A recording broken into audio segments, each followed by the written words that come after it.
please.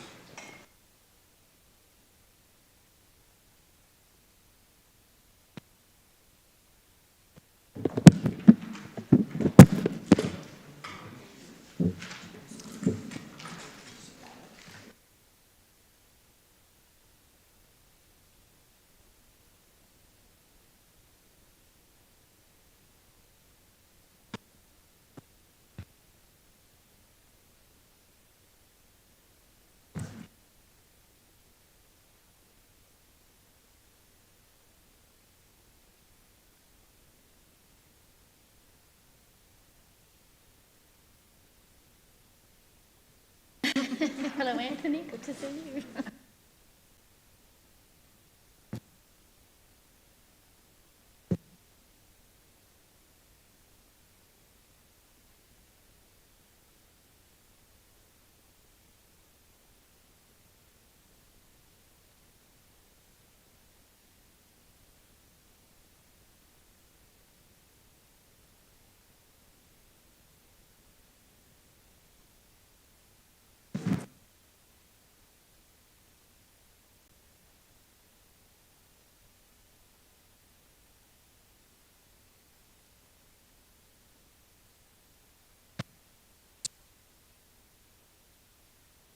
Okay, all right.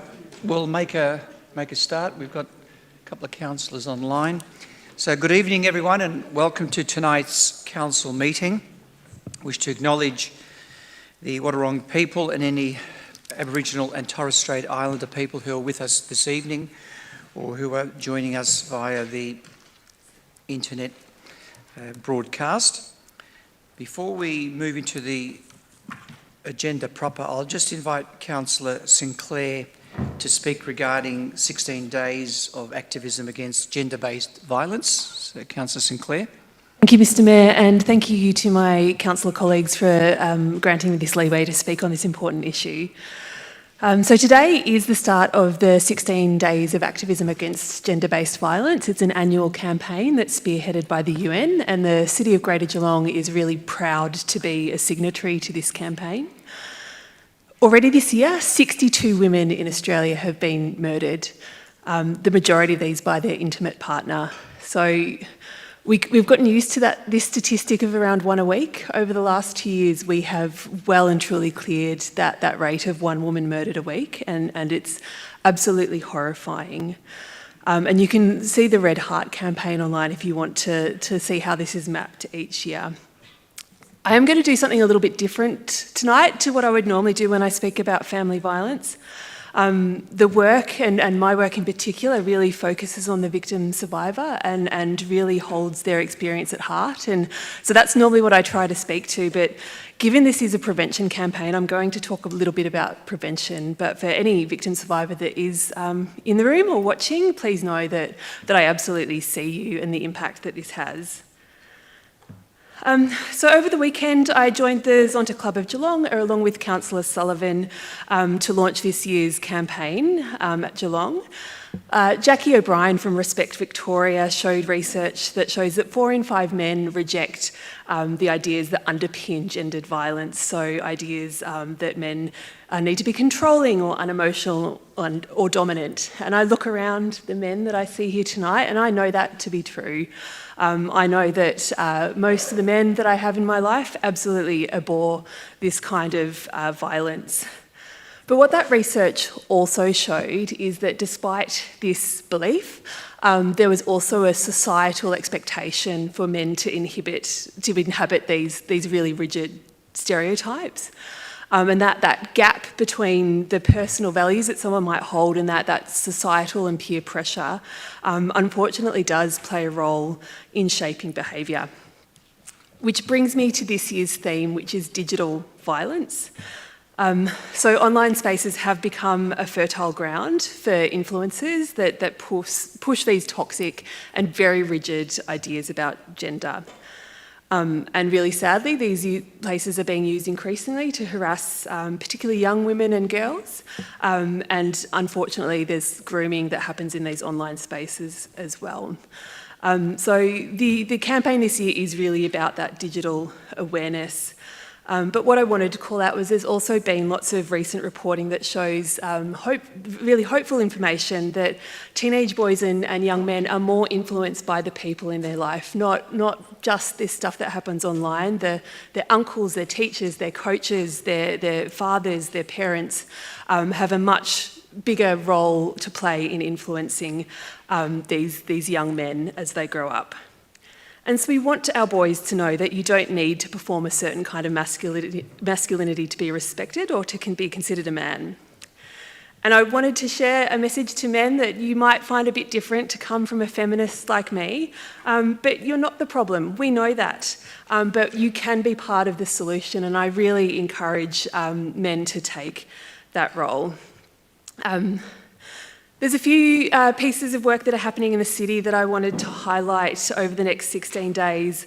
The city has been working leading the Bowen Respect Cup that brings together young people from local schools to learn about healthy relationships, consent and bystander action. We also partner with the Respect 2040 initiative, which is working with organisations across Bowen South West to prevent violence before it starts. And there's a number of community campaigns and events that we will be participating in and contributing to. So I really wanted to acknowledge the work, the leaders in this space that contribute to this prevention work. I also wanted to acknowledge the incredible work within the service response system as well. Many of my colleagues and former colleagues, I've had the privilege of working with these people, and their tenacity and their just incredible empathy is... we have a great number of services in Geelong the workers are just incredible. Obviously, acknowledging victim survivors and the ongoing trauma, whether you're still in a relationship or you've moved on. But the people that I really wanted to call out tonight, and this I think is the hardest work of all, is those people that sit in groups of peers at the dinner table, at their sporting club, in the locker room, in work meetings, and call out things that they don't agree with. This is really hard work, and there's no applause for it. There's no recognition. You don't get someone patting you back on the end. I think for a lot of people, there's often more likely to be a social cost to sometimes calling out this behaviour. But these are the people that are going to create generational change, and these are the people that will shift the violence that we're seeing, and I really wanted to commend that work. So thank you for giving me time to speak on this. Okay. Councillor Story, did you want to speak? Thank you, Mr Mayor. Just very briefly to support the comments that my colleague, Councillor Sinclair, has made, and just to reflect that on a 30-year professional career, I treated many women who had been, the word is bashed, and sustained severe facial fractures. Some of them were raped as well. And whilst bones can heal and scars, physical scars can fade with time, the emotional scars and the effect on the victim survivor and the victim survivor's family and in general society can last a much longer time. So it's a real thing, and I support what the city's doing and our support of the United Nations 16 days. So thank you, Mr Mayor. Mr Story. So now we move to apologies and leave of absence. We have 3 requests for leave of absence to consider this evening. First one is Councillor Eddie Contell for the dates 25 November and 26 November inclusive. Can I have a mover? Councillor Kados, Councillor Nelson. All those in favour? So that's carried unanimously. Then leave of absence be granted to Councillor Chris Burson for the dates 1 December to 3 December inclusive. Can I have a mover of that? Councillor Story, Councillor Wilkinson. All those in favour? Oh, sorry, Wilkinson Sinclair. Sorry. I am in her seat. Councillor Story moved, Councillor Sinclair second. So all those in favour? Carried. And the third one, leave of absence be granted to Councillor Elise Wilkinson for dates 20 November to 24 November inclusive. Can I have a mover for that? Councillor Sullivan and Councillor Katos. So all those in favour? So that's carried unanimously. Declarations of conflict of interest. I don't think we have. Oh, Councillor Katos. I have a conflict of interest on item 2.13 on the agenda, the Pakenham Street Urban Design Framework, as my employer owns a number of properties within the precinct. And then confirmation of minutes of the meeting held on 28 October 2025. Move a second. All those in favour? Carried unanimously. Next we move to question time. We have a number of questions that have been submitted. First one, Bernice Davies.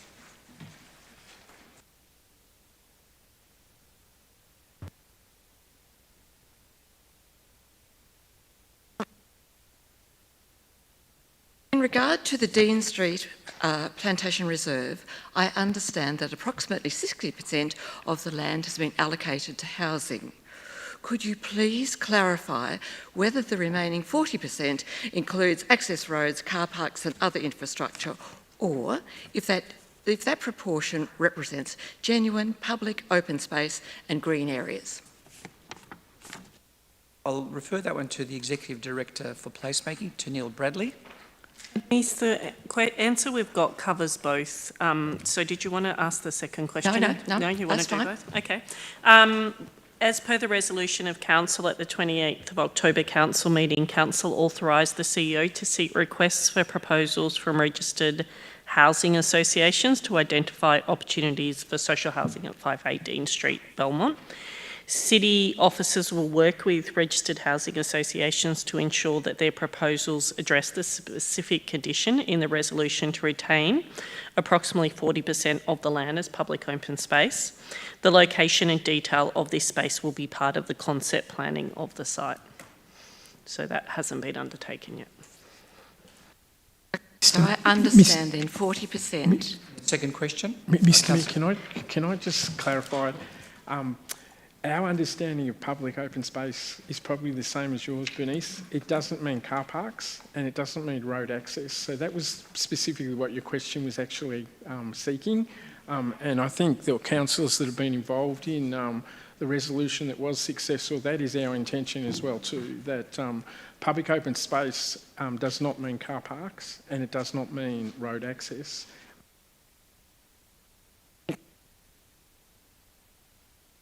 Thank you very much, Ms. Davies. The next, Charles Street, but he's not here today, so. See Freestone.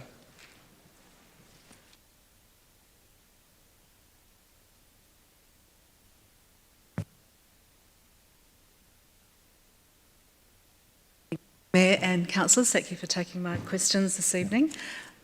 So at the last council meeting, I expressed disappointment in council's decision to not pursue stronger private tree protection regulation, and in your response you mentioned that a broad cost and feasibility analysis had been undertaken when considering local laws and planning overlays. So could you please clarify what specific costs and factors were examined as part of this analysis? Additionally, is this cost analysis available for public viewing, or could a summary of its findings be provided to better inform the community on how these conclusions were reached? Thank you. I'll refer again to Executive Director for Placemaking, to Neil Bradley. Your question, Chrissy. Indicative costs are discussed in sections 7.1.2 and 7.2.2 of the background report. You can find this report in the minutes of the council meeting on the 23rd of September 2025. And my second question relates to the upcoming refresh of the urban forest strategy you referenced also in your response to my question at the last council meeting. Could you please provide the expected timeline for releasing this updated strategy, and also which aspects of the refreshed urban forest strategy do you anticipate will address the issue of better protection for trees on private land? Yeah, and thanks for your second question, Chrissy. The expected timeframe for community consultation on the urban forest strategy via the Have Your Say page is March 2026. And the strategy development will then follow that. The strategy will focus on education and partnering to promote the urban forest on private land. Since the introduction of Amendment VC 289, which introduced clause 52.37 in regards to canopy trees to all planning schemes, as of September 2025, the City will manage the protection of private trees via the planning scheme. Thank you, Chrissy. Next is Jean Nell.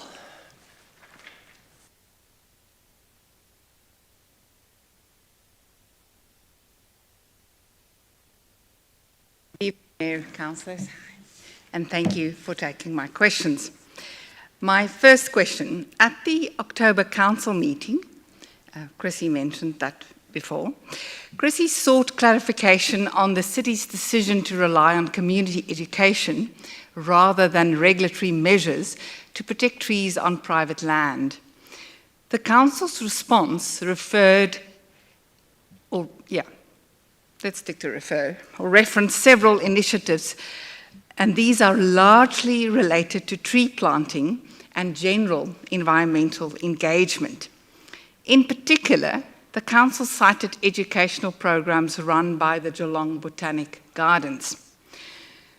To clarify the council's reference to these programs, could the council please specify which education programs offered by the Botanic Gardens relate directly to urban tree planting, stewardship, and the environmental value of urban trees, and are aimed at adult property owners, as distinct from general plant education for school groups? So I'm specifically after numbers aimed at adults and property owners. I'll refer that to the Executive Director for City Infrastructure, James Sturton. Thanks, Mayor, and thanks for your question, John. The Friends of the Geelong Botanic Gardens offer guided walks for people of all ages that promote urban tree planting, stewardship, and the environmental value of urban trees. More information on these programs can be found on the Friends of Geelong Botanic Gardens website, and we'll share this link with you in the written response. To further promote the urban forest, the City has approximately 2,500 students also that come through the Geelong Botanic Gardens education programs. The majority of these are early learning to Year 2 who are building the foundation of their environmental knowledge. We promote environmental responsibility and see a big focus in learning institutions already about the importance of environmental guardianship. These children are then taking these lessons home to their parents and communicating these values, which will push for behavioural change. Second question. Clarification. Your answer didn't actually give me information as to which programs are aimed at adults, or perhaps even you've cited numbers on students coming through. Do you have similar numbers on adults? I think I did, John. That will be provided in the minutes with the written response that determines the guided walks by the Friends of the Geelong Botanic Gardens. Would that be numbers of adults? Your question didn't ask for numbers of adults. Notice for the next meeting. Question 2. The Council's response to the question about relying on community education rather than regulatory measures to protect trees on private land also stated that it partners with industry bodies to provide seminars on tree care and maintenance. Could the Council please advise which industry bodies the Council partners with to deliver these seminars, and when and where these seminars have been offered, and then where residents can access information about upcoming and past sessions? Again to the Executive Director for City Infrastructure, James Sturton. Thank you, Mayor. Thanks for your second question. The City partners with industry bodies such as Arboriculture Australia, the Victorian Tree Industry Association and TreeNet. Links to more information on these events can be found online and will also be shared in the written response. Clarification. Does the City of Geelong on your own website provide any information about these say I go to the city's website and I look at the urban forest page, any information there about these programs? I don't believe so, no. Thank you. The question was by Louis De Coco, and I understand, Jean, that you're asking that one on his behalf. That's great, thank you. The Barwon River Office Park at 45 Riversdale Road, Newtown, has now taken shape. And I must say that with sadness, with the mayor participating in the celebration marking the placement of its highest beam, and that was in the Geelong Advertiser. As a result of its design, particularly the height, the bulk and unbroken frontage, the development dominates Baliang Sanctuary and intrudes into the Barwon River views from Barwon Valley Park. The front block rises above the mature, way above the mature tree line, giving the upper level offices unobstructed views of the river and the surrounding areas of Highton and Belmont. In doing so, it positions the development prominently in the Barwon River views of the residents. Design changes such as lowering the front block, breaking up the mass, tapering the height towards the sanctuary, while increasing height and river views at the rear, would have significantly reduced the development's visual impact on this important green corridor of Geelong. The Barwon River is a jewel, and I think we all agree about that, is a jewel of the city and should be actively protected by council and its councillors. So, question 1, why did council and councillors allow a design that impacts the Barwon River and the Baliang Sanctuary views so extensively when less intrusive alternatives were available? That, Jean. I'll refer that to Executive Director for Placemaking, Tennealle Bradley. Thank you, Mayor. And Jean, thank you for the question on behalf of Louis. Before I actually answer the question, I'd just like to clarify something about the planning decision-making process.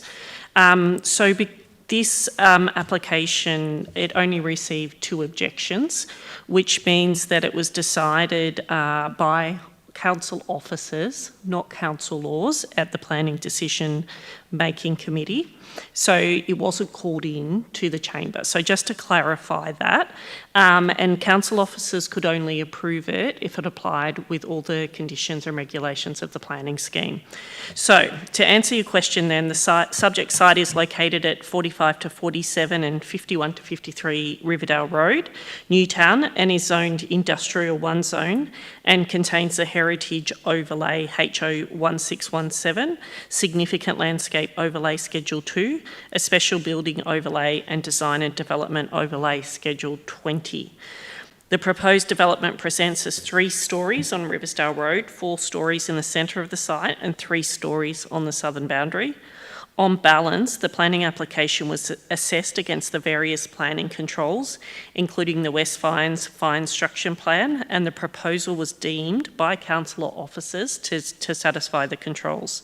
As part of the public notice of the application, council, as I said too, received only 2 objections, and neither of these objections raised design issues. Second question. And thank you for that. I think the question was also about the general remit of councillors looking after the wards in which they are, or for which they are to some extent responsible. The second question is, what are the council and councillors doing to ensure that further planned development along the Barwon riverbank will be more sensitive? I refer that to Executive Director for Placemaking, Tennealle Bradley. Thank you, Mayor. The West Fines Fine Structure Plan was completed in 2000 and what did I say before? 25. We don't have the date here. Anyway, it's currently being reviewed with a community survey undertaken earlier this year and an engagement report released by the city in June 2025. So community consultation on the draft structure plan can be expected to take place in early 2026, and I encourage you to participate in that community consultation process. Thank you. I would also encourage the councillors to participate in the sense that if it's your ward, there's a significant interest that you are required to look I'd just after. respond to that. Thank you. Jean, can I just respond by saying the ward councillors at the time didn't call it in, so it can't go to any other councillor. The rules about calling things in relate specifically to the ward councillors, and they didn't call it in at the time.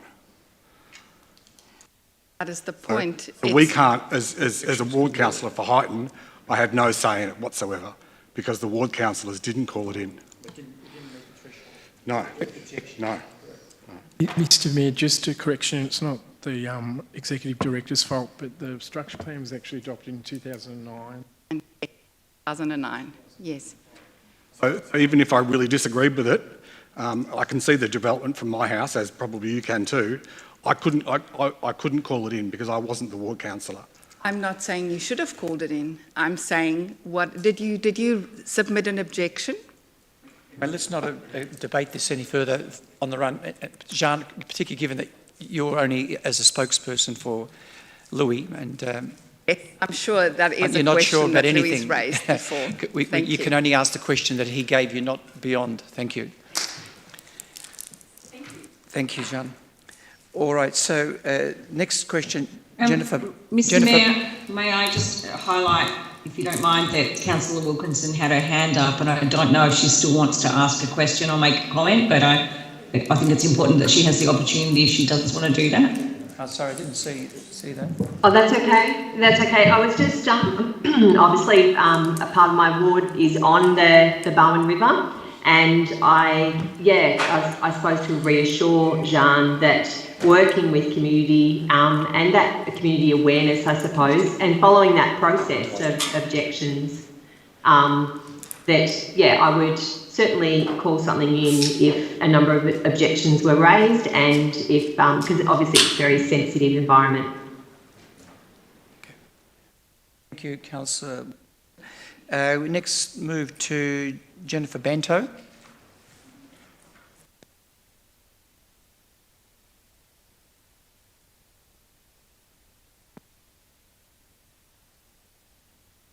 Mayor and councillors, my question's been submitted, so you'll be aware it's to do with agenda item 2.3, the Geelong Heritage Design Guidelines 2025. Both questions about that same agenda item. Will I ask the two questions? Right. Firstly, I'd like to congratulate the City's Heritage Advisory Service and all the staff involved for completing this document, Heritage Design Guidelines 2025. This comprehensive, thorough document's a very positive indication of the increasing realisation of our highly distinctive, significant places in this municipality. It's very good to see extracts from the Borough Charter embedded in these guidelines. That's the blueprint for the best way to conserve heritage. The Borough Charter is. Also, the very clear descriptive drawings with ticks for acceptable and crosses for unacceptable are a very good way to explain concepts and make the guidelines easy to understand in layman's terms by providing details and context without confusion or doubt. To get to my question. Yeah, I was just trying to find a question in that. No, sorry, that's just to congratulate Council. I wanted to make you start very positively. It's good not to be objecting to something. Not long ago, we lost two important heritage places in central Geelong, both in Mallop Street, to facadism. In 2016, Dalgety and Co at 1 Mallop Street was demolished except for parts of two walls. The following year, in 2017, only two external walls were partially left when the Carlton Hotel at 13 to 19 Mallop Street was demolished. Such a fabulous, complete Art Deco building inside and out. Another example in 2019 is at 6 Bellarine Street, the former fabulous Bellevue Hotel, only 2 walls left. In all 3 examples, there was plenty of land behind the original building to build a new development and still keep the heritage one in its entirety, not just its couple of external walls. So the new and the old could happily coexist. Will facadism be discouraged in the Greater Geelong Heritage Design Guidelines 2025? So I'll hand this to the Executive Director for Placemaking, to Neil Bradley. Thanks, Jennifer, and thanks for the positive feedback on the guidelines. I agree the team's done a great job, but it will be up to... Sorry, who's done a great job? The team. Oh, the team. Yeah, sorry. The Greater Geelong Heritage Design Guidelines provide clear practical advice to guide alterations, additions, infill development and new works with heritage overlays. The guidelines clearly state that retention of only the front facade, in other words, facadism, provides limited appreciation of the building's significance. The guidelines discourage facadism. The focus is on retaining significant fabric and the building's 3-dimensional form rather than a facade-only approach. An addition should retain the 3-dimensional form and construction of the heritage place and avoid facadism. That's quite a mouthful, that word, isn't it? Yeah. Thank you to Neil. And now your second question, Jennifer. Distinctly different from other regional cities, many Geelong region heritage places are often industrial and often connected to our wool history. This is particularly evident in city architecture around Corio Bay and along the Bowen River. It would appear that these Heritage Design Guidelines 2025 will provide good management to protect our heritage in central Geelong. To achieve, this is the question, Mr. Mayor, to achieve this good management and increased protection of heritage places, is Council undertaking any review to extend and protect the important Wool Stores industrial heritage area? Some important substantial wool stores are not included in the current defined Wool Stores heritage area. Thank you for that question, Jennifer. Neil, if you could please. Yeah, and thanks for your second question, Jennifer. The City is undertaking the Central Geelong Heritage Review to address Action 18 within the 2023 Central Geelong Framework Plan. This review will include a gap review of Central Geelong to highlight significant places with no protections and update existing heritage protections in line with the best practice standards. The Wool Stores Industrial Heritage Area is included within this study and will form part of this review. Thank you. That sounds like good news. Being a low-tech person, I couldn't work out how to download the 97 pages of the design guidelines. Any chance of getting a hard copy? We can arrange that for you. We can leave it at front desk for you to pick up. Thanks. And I think the other thing we need to address is demolition by neglect. That's a big challenge in this city. Hello, Jennifer. Welcome back to Council. So thank you very much. Thanks, Good to see you Councillor again. Aiken. Thank you. I just actually wanted to point out, and I'm sure you understand this as well too, that in Central Geelong, unfortunately, the council actually isn't the relevant planning authority for over 5,000 square metres. Unfortunately, in the planning environment that we operate in Victoria, the Minister for Planning through the Geelong Authority is actually responsible for all developments over 5,000 square metres in the CBD of Geelong.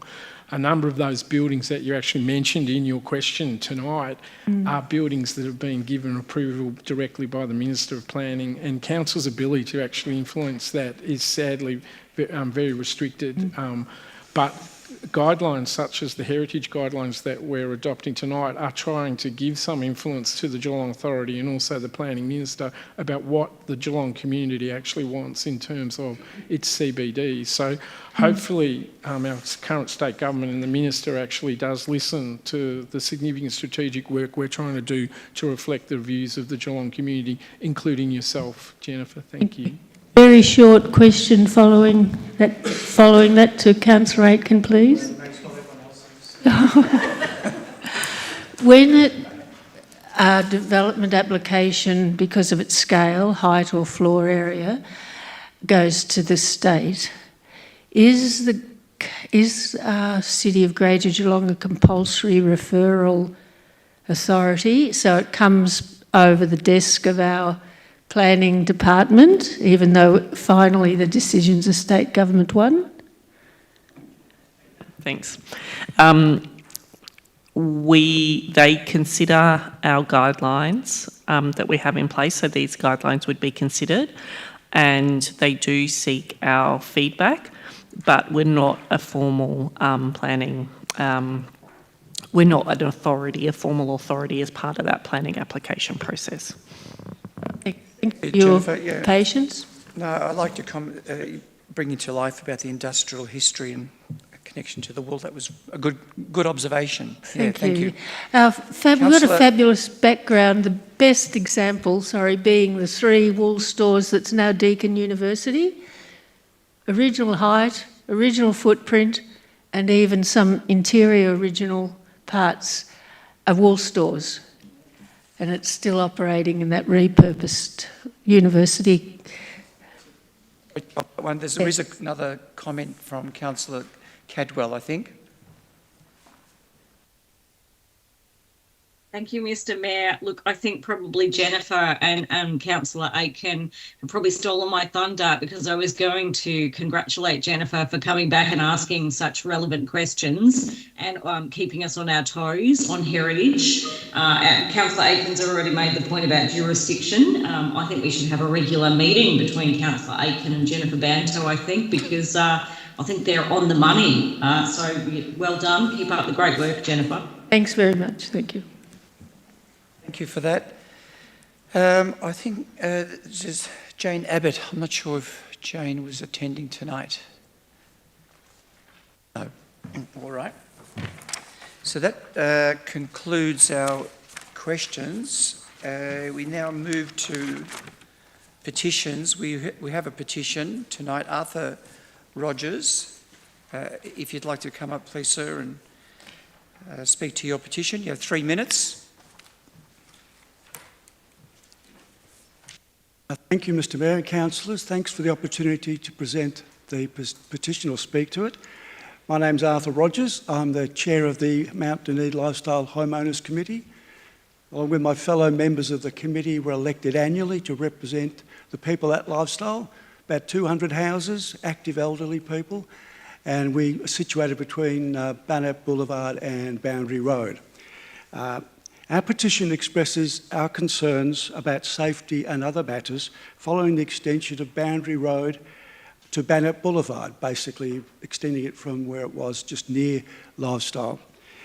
We're concerned particularly about the number of vehicles who use that road, the speed that they operate under, particularly heavy vehicles, heavy trucks with trailers. They often seem to come down that road full of soil and other matters from building works elsewhere, not from where we are, somewhere else.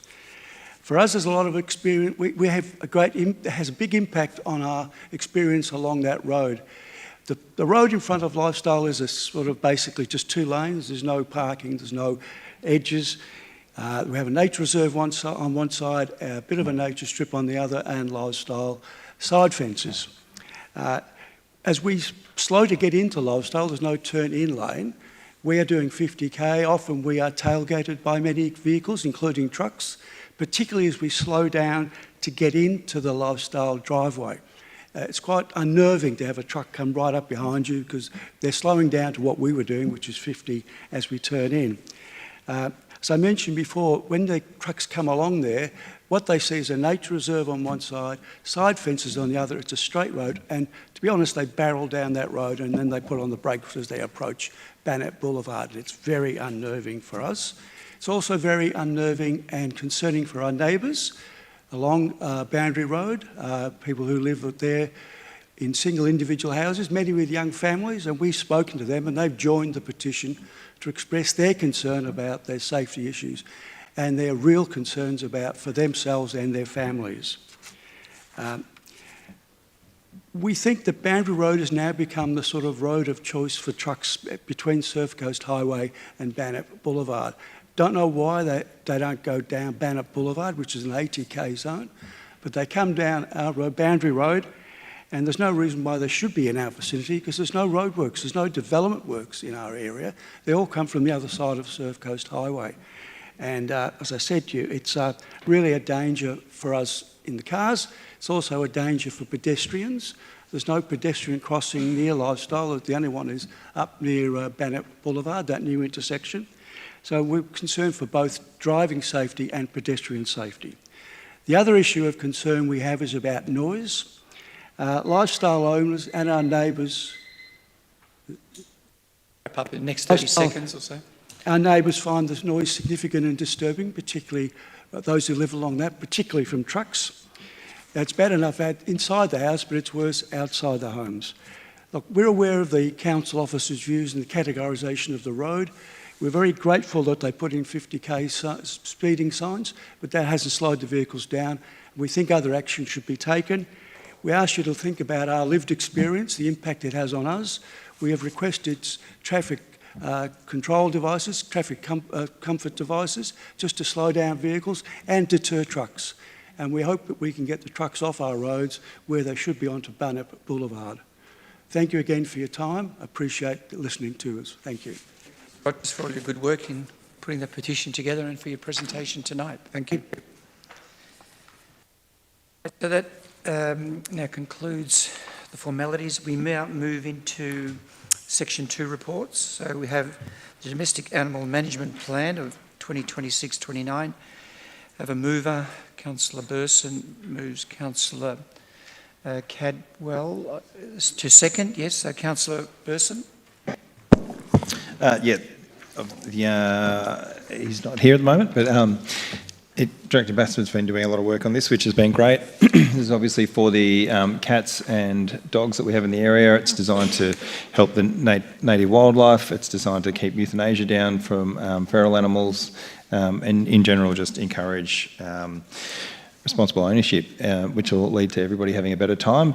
Some people don't like cats and dogs. Some people love cats and dogs. The idea is to try and make a rule where everybody comes together and we can all see agreement on. And from what I can see so far, this has been great. I know there have been discussions amongst us about cat registration and stuff that we're still discussing, but so far this has been pretty good, I think. We've had community engagement, we've had the feedback, we've been going forwards, and everything seems, from where I am, great. Councillor Burson. Councillor Cadwell.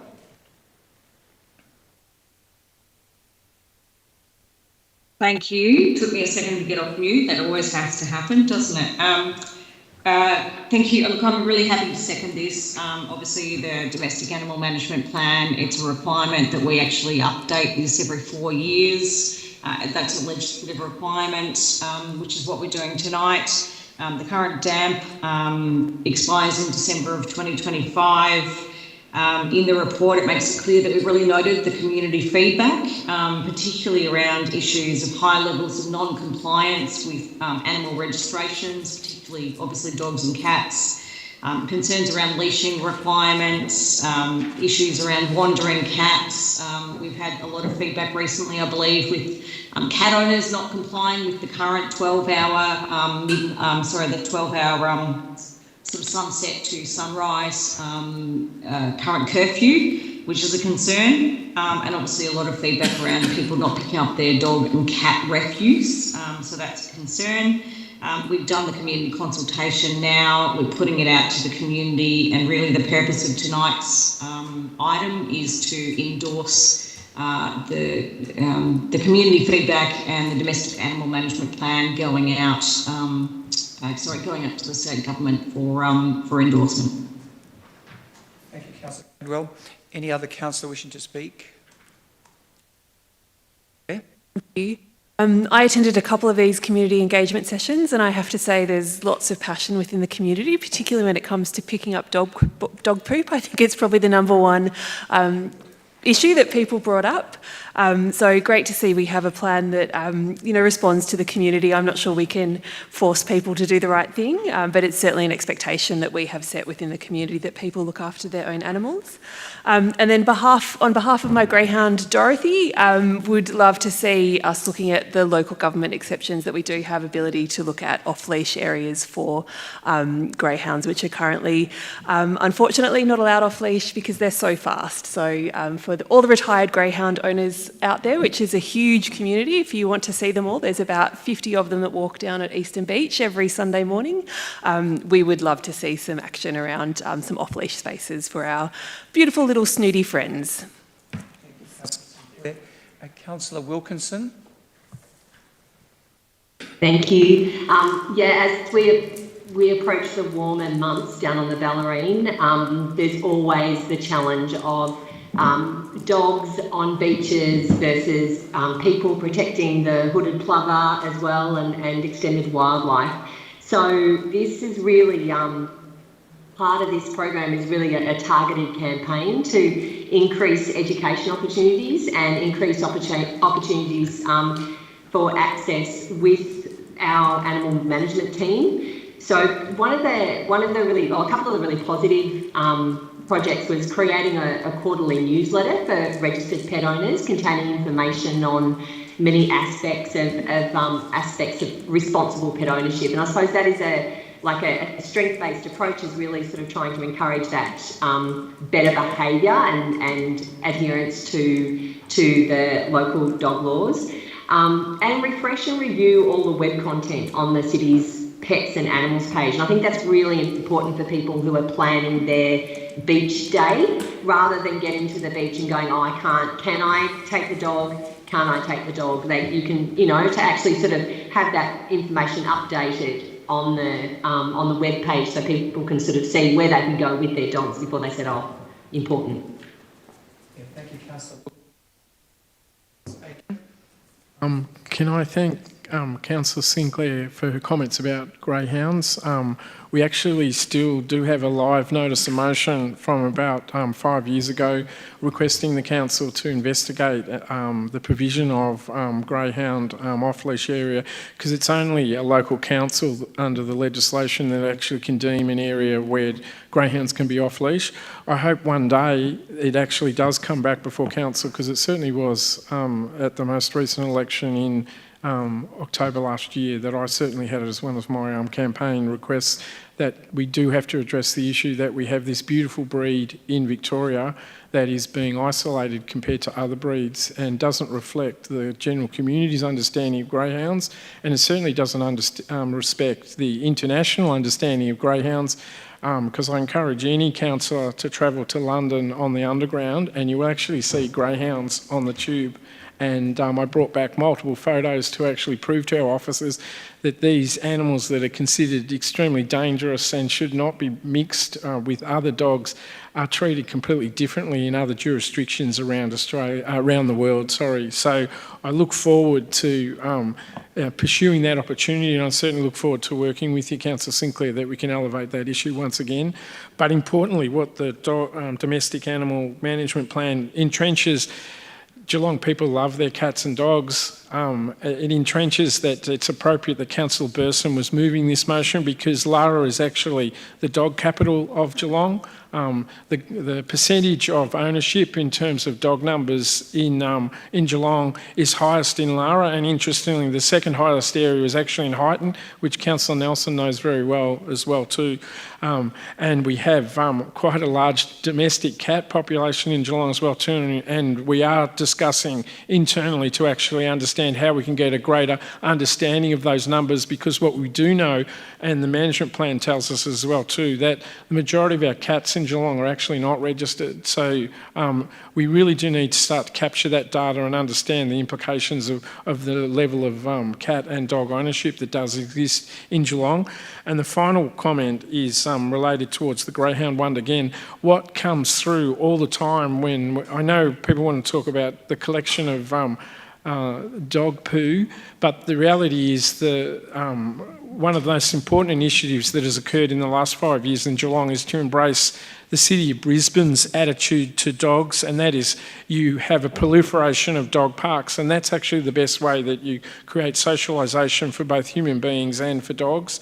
And in fact, we're well behind the City of Brisbane, which was the pioneer in Australia in terms of dog management and dog parks. And our plan does talk about that we do need to have more dog parks throughout Geelong, and that's a commitment that is a budgetary commitment that's only restricting us from actually doing that and implementing it at this point of time. Councillor Aiken. Any other? Councillor Kados? Just quickly, Mr Mayor, it's actually the second domestic animal management plan that I've deliberated over, last one back in 2008. So, and on the topic of off-lead, the Mayor and I actually at the time fought very hard to get an off-lead area on the north side of the Barwon River between Queen's Park Bridge and Finesford Common, and also Finesford Common as well. So that was a bit of a trailblazer there as far as off-lead area, and I'm pleased to see that that has continued in this plan. Anyone else on the topic? If not, Councillor Burson to close. Nothing further? All right, so we'll put that to the vote. All those in favour? The next item is the endorsement of names Biala Community Hub and Yarama Community Hub. Have a mover. Councillor Sinclair moves. Councillor Sullivan second. Councillor Sinclair. Thank you. So we obviously have a lot of new buildings being activated out in the ward of Charlemont, and particularly in Armstrong Creek and Charlemont. And there's two new community hubs that we've been referring to as Horseshoe Bend Road and I think Bloinks in up near Coastside Drive, which have had interim names that we have wonderful new names ready to present and endorse.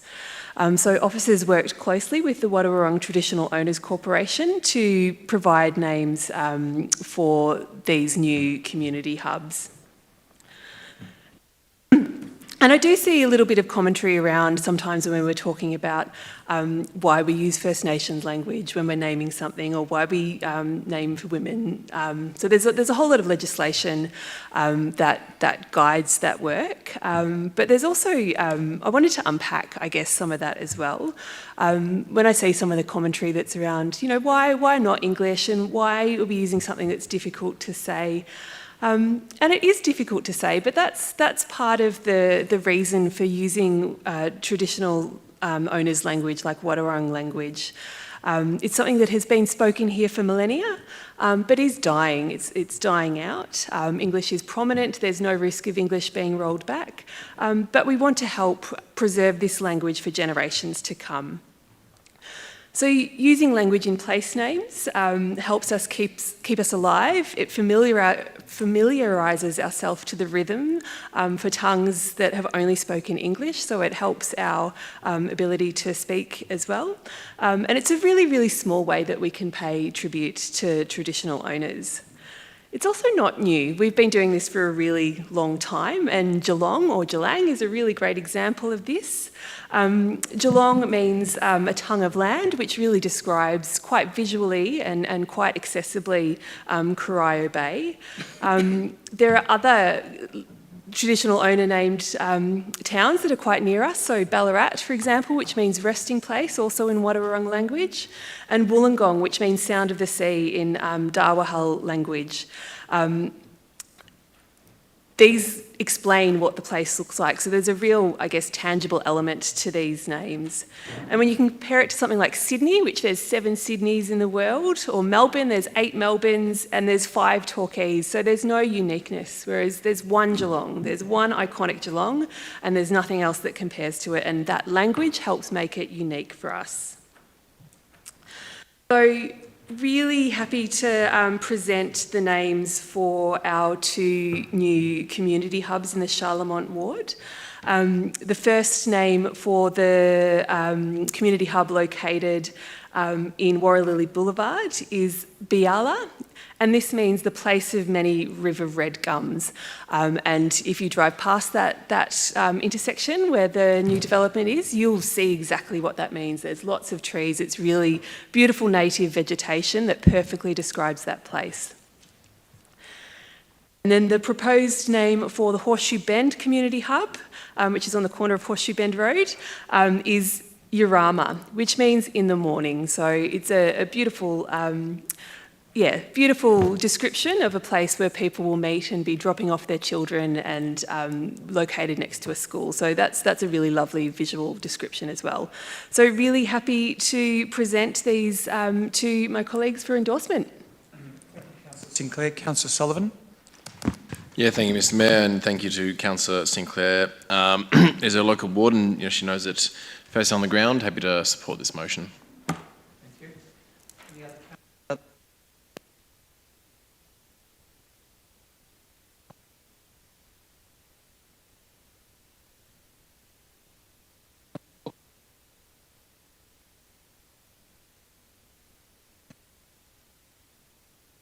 Can you hear me, Mr. Mayor? Yeah, speaking to your microphone, Stretch. Are you wanting to speak?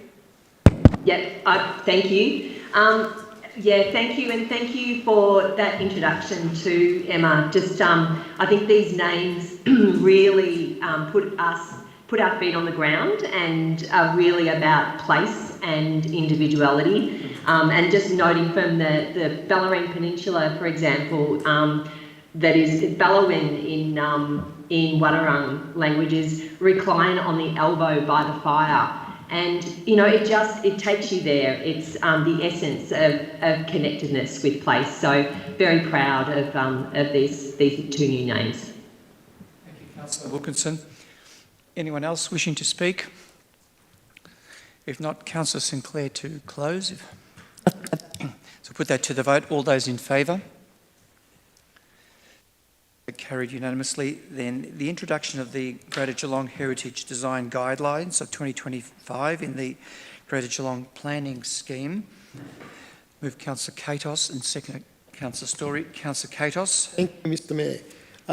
So this motion before us this evening requests the Minister for Planning to authorise and prepare the exhibition of the Planning Scheme Amendment to introduce the 2025 Greater Geelong Heritage Design Guidelines and incorporate that document in our planning scheme.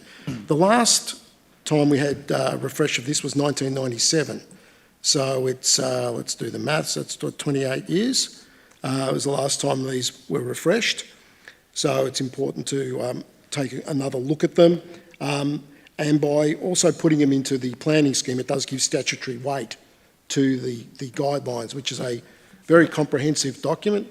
Unfortunately, Jennifer couldn't print it out, but 97 pages and very clear. The diagram is very simple, and this document was prepared with the help of heritage specialists, and it was also benchmarked against other councils as well. And with regard to the facadism, it's actually on page 28 of the guidelines. So additions should retain the three-dimensional form and construction of the heritage space and avoid facadism.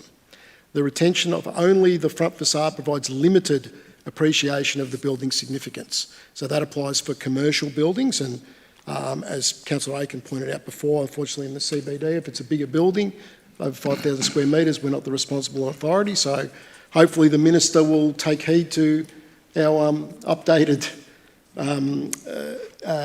guidelines. So the other thing too is one line in the report which I like, that we're trying to enhance rather than erode heritage value. I thought that was very important, as we do have some beautiful buildings in Geelong, and you know, we don't want to see the things that happened in the past, like the Bow Trust building disappearing overnight, which is now the TAC site. That was very gone in the blink of an eye, all that heritage of that building. So we don't want to see that. So yeah, look, I'm happy to support the adoption of these guidelines, the revocation of the previous guidelines, and have the Minister authorise the preparation of a planning scheme amendment to incorporate these into our planning scheme. Just Councillor Story. Thank you, Mr Mayor. Endorse everything my colleague has said. I think after 28 years this hasn't been refreshed, it's been resuscitated. It's virtually a new entity. I don't think anybody could be more eloquent than Jennifer Banto with her words about the actual document. As Chair of the Heritage Advisory Committee, I've found this document extremely helpful and useful. Its clarity, both textually and visually, is really quite outstanding. And I think it will stand as an example and to perhaps other entities as a way of doing this sort of work. And it is a very significant piece of work that's been done to produce this document. So I wholeheartedly support my colleagues' comments.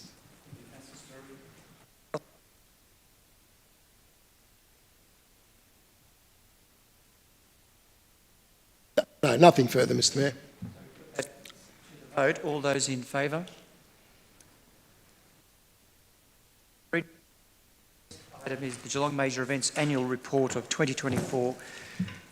I have a mover, Councillor Katos, second Councillor Sullivan. Councillor Katos. Thank you, Mr Mayor.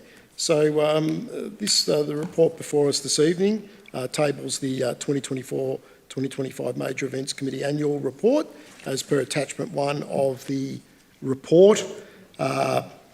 With regard to in that time, the region successfully hosted 12 major events that were supported by GME. These events resulted in $93 million worth of expenditure, created the equivalent of 747 full-time jobs, and a return of investment of 56 to 1. So for every dollar invested, there was a $56 return into the economy, which is a great number.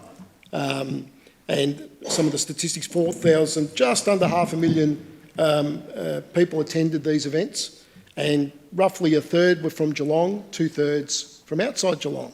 So it's good to see local people coming in, but obviously these major events are designed to attract people to the region. So I'd certainly like to thank the committee and also my previous chairman, Councillor Aitken, for his time as chair of the committee. As a lot of this good work was under his stewardship. So I'd like to thank him there. And yeah, happy to present this report to the chamber. Thank you. Councillor Sullivan. Yeah, thank you, Mr Mayor. I'd endorse the words of Councillor Katos there, who's given us all the stats and figures and dollars and cents, which shows how important these events are. But these events aren't just as important as standalone economic drivers. They add to the vibrancy of the region that we do live in. We are a major events destination, and people live in places where they have access to the Archibald, the Air Show, the National Celtic Festival, the Cadell Evans Festival Sales. The list goes on and on and on. And having a wide ranging of events, not just sporting ones, but arts and culture and more so, and events that take place all around the calendar as well. Whether it's the depths of winter or in the heat of summer and February, there's always something to do in our region. It attracts people to the region here, to stay for the weekend, to visit friends and family, to move down as well. And it's great exposure for our region on the national and international stage as well. When we get events here, they get airtime and they get eyes to show off what an amazing place the Great Geelong region is. So happy to support this motion. Thank you very much, Councillor Sullivan. Anyone else? Councillor Aitken. Thank you very much, Mr Mayor. Thank you for your kind words, Councillor Katos. And there's three things I wish to focus on from 24-25. The first one was that we implemented the strategy during 24 and 25, which was a really big achievement for the committee and for the council. And that strategy really articulated transparently how we actually assess major events in Geelong and how we sponsor and fund them. The next thing was, and that's the council group needs congratulations, we shifted Cadell Evans out of Geelong Major Events to be a dedicated anchor event and actually received dedicated funding under our budget process, and that was to reflect the significance of that event. The Cadell Evans after the Avalon Air Show is probably the most significant international event that we have in Geelong. It is a homegrown event. It celebrates the international success of one of our icons that lives in the city of Greater Geelong, and nothing showcases Geelong better than the images that you see on that weekend in terms of the TV and other coverage associated with it. And the last thing is that I'm really proud of, and I encourage all councillors and the community to understand this as well too. We actually underspent our budget in Geelong major events during 24-25. We had a budget of $1.2 million and our total expenditure was not $930,000. So we actually underspent our budget by $270,000. Now that, you might say, why didn't you just spend it all? Well, that's because we followed our strategy that we actually had. And I think it is really important to encourage everybody to understand that if you have a very good strategy, you should commit to it. And that also includes how you expend the community's money as well too. So I was really proud of the team and the committee that we actually handed money back to the City of Greater Geelong during 24-25, but we still delivered the fantastic major events that are actually in place that Councillor Katos has had the pleasure of talking about. So I encourage all councillors, if you are in a position of influence in terms of expenditure of money, don't just spend it all. Develop your strategy, implement your strategy, and then allocate funding appropriately, Mr Mayor. Thanks, Councillor Aiken. Councillor Wilkinson.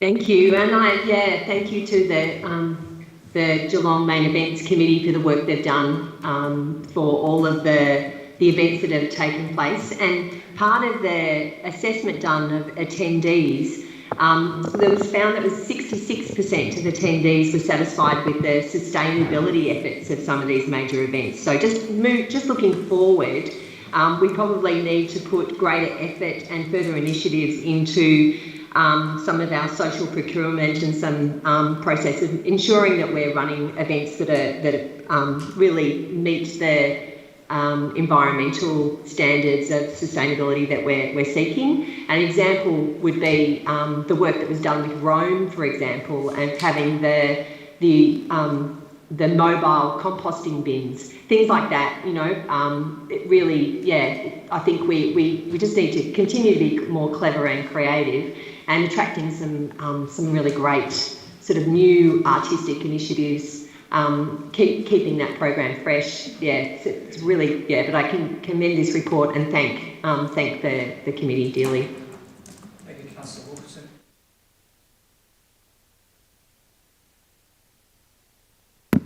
Thank you, Mr Mayor. I just wanted to highlight and extend further on what Councillor Sullivan said about the events and the vibe of some of the events. There's one event in particular, the Vic Open, the golf down in Barwon Heads at 13th Beach. That event was brought to GME in 2013 as a different kind of golf tournament, both with men and women playing at the same time. So a group of men come through, then a group of women come through. And that was in 2013. And that was a risky thing to do back at the time. It also had equal prize money for both men and women. And that's something that I'm very proud of, that I was the chair of GME back then, and we took that gamble, and here we are 13 odd years later, and that really paid off. And now they're doing disability golf as well. So it's just such an amazing event. So it really is the vibe of what happens in Geelong, especially over the summer months, and some more art events during the winter months. But I just wanted to highlight the 2013, the initial Vic Open Golf. Thanks, Mr Mayor. Thank you, Councillor Nelson.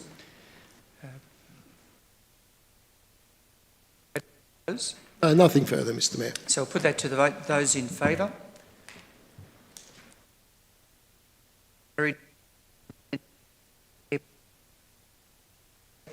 To move, Councillor Nelson second. Councillor Aiken.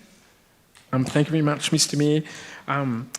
This policy actually is our most significant policy for our sporting clubs in Geelong. This policy actually outlines the fees and charges associated with how a sporting club actually hires our outdoor recreation areas, our pavilions and other buildings that they use to be able to deliver community sport on. The history of this is that the original policy was adopted in 2017 and it had a 4-year lifespan, Mr Mayor, and we started reviewing it in 2020, and unfortunately we were hit by COVID, and we were hit by the decimation that it was occurring in our sporting clubs and community clubs during that particular time. So what happened was we had to actually freeze the review of our fair play policy. And what did happen in September 2021, I was actually quite proud to co-sponsor a notice of motion to the council to actually say that fair play needed to include lighting infrastructure and the maintenance of lighting. And that notice of motion actually called for, while we were undertaking the fair play review, we needed to actually do a proper analysis about infrastructure associated with lighting and the maintenance associated with it. I'm pleased after 4 years and 2 months, Mr Mayor, tonight we're actually adopting the new fair play policy, which for the first time ever recognises that lighting is actually a standard infrastructure in terms of the provision of sporting infrastructure in Geelong. And one of the major drivers for that reason why lighting has now been included, it's actually a very good return on investment to expand the capacity of usage of our sporting facilities and our outdoor facilities. And Mr Mayor, you know who's driving the major demand? It's actually female participation in sport. We've had an absolute explosion in Geelong over the last 5 to 6 years associated with females participating in organised community sport, and that means we have been challenged at the city, and one of the ways we're trying to respond to that is actually by saying we need to light our facilities to give more access to females to participate in sport and community sport. And I'm really pleased that the fair play policy that we're adopting tonight says that. It also says that maintenance, which we estimate is to be about $280,000 per year, is a standard that the city needs to undertake as well too in terms of provision of fair play of our sporting facilities. But some of the things that are being introduced with the new fair pay policy, we're going to have a set annual increase associated for our sporting clubs of 3%. Now you might say that sounds quite significant. In fact, our fair play policy is still only trying to recoup 15% of the actual costs that the community is putting into our sporting organisations throughout Geelong. So that's the other 85% of the cost is actually being borne by the general rates of the City of Greater Geelong. And fair play is entrenching that, and our sporting community, although they know that it is a challenge and for some clubs to raise the money to get to that 15%, they do understand there needs to be a co-contribution, and that's exactly what this policy is doing as well too. So I commend the policy. I thank everybody who was engaged in it. This is actually, it has been 5 years of significant work for some officers within the City of Greater Geelong. In fact, we've even brought back some officers that departed us to actually deliver this particular document as well too. It is a very comprehensive review, a very comprehensive engagement process being undertaken with it, and I look forward to the implementation of it. And I should also say, before I finish my introductory remarks, there have been influences that councillors have made in the new fair policy as well too, and one of those, we should congratulate Councillor Nelson, Deputy Mayor of the City of Greater Geelong, because he brought forward that a number of sporting clubs were actually trying to upgrade their picket fences if they had cricket facilities.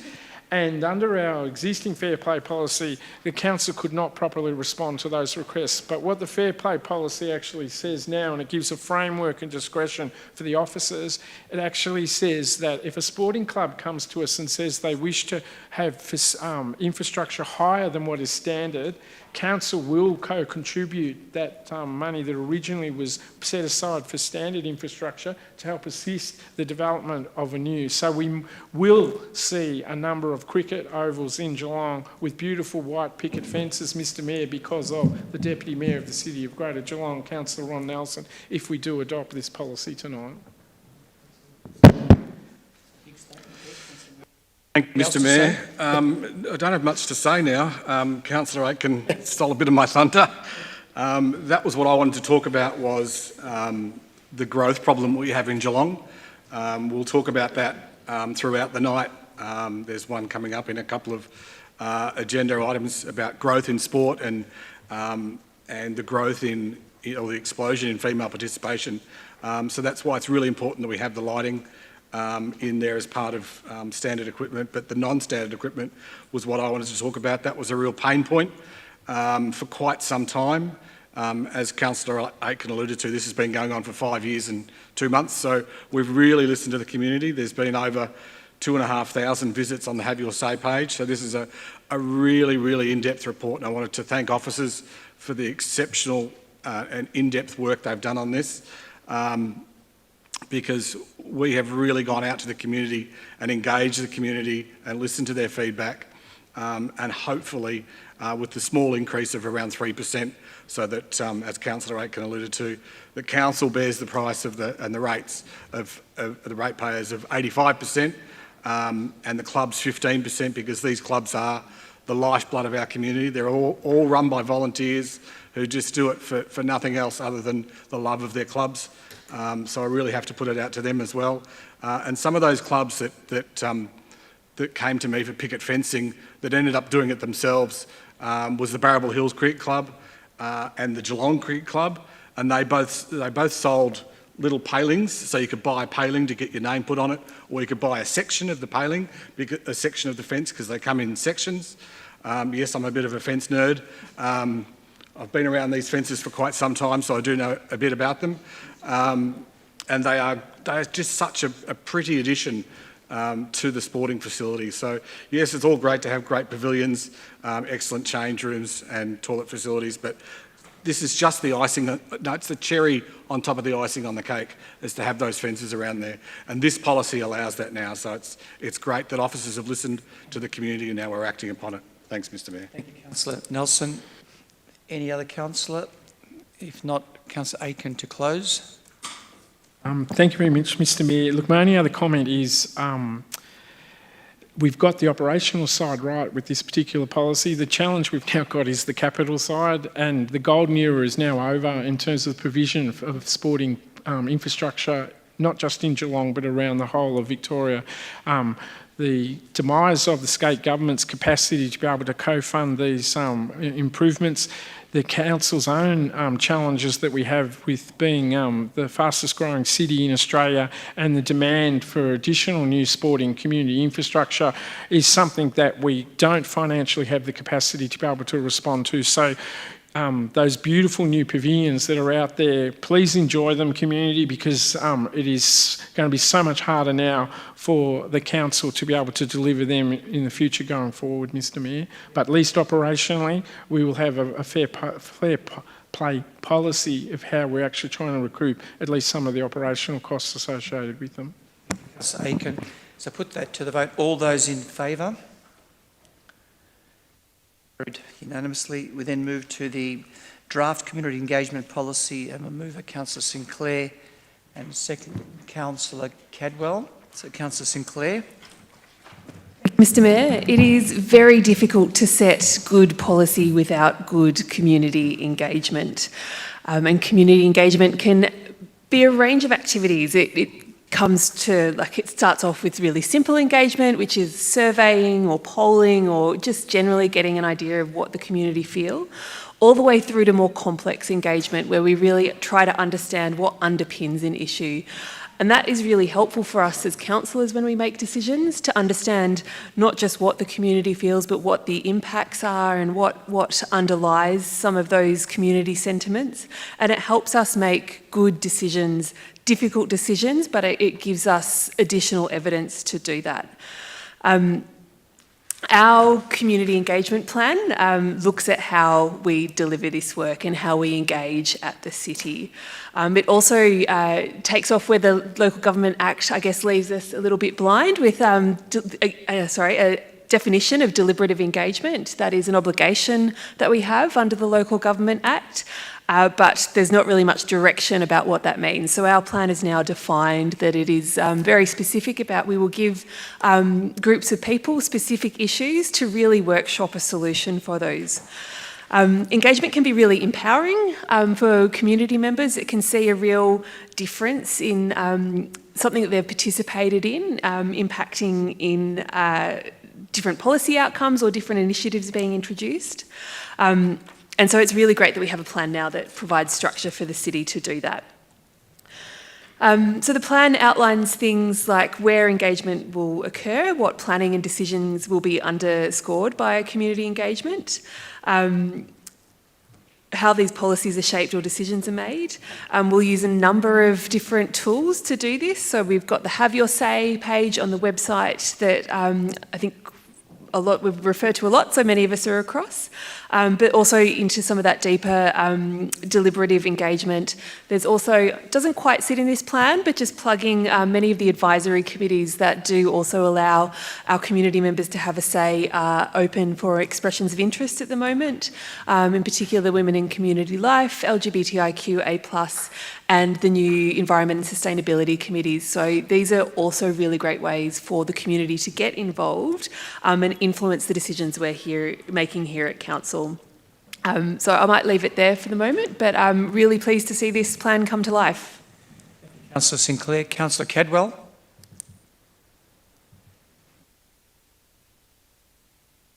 I can't hear you. Cadwell, you're on mute.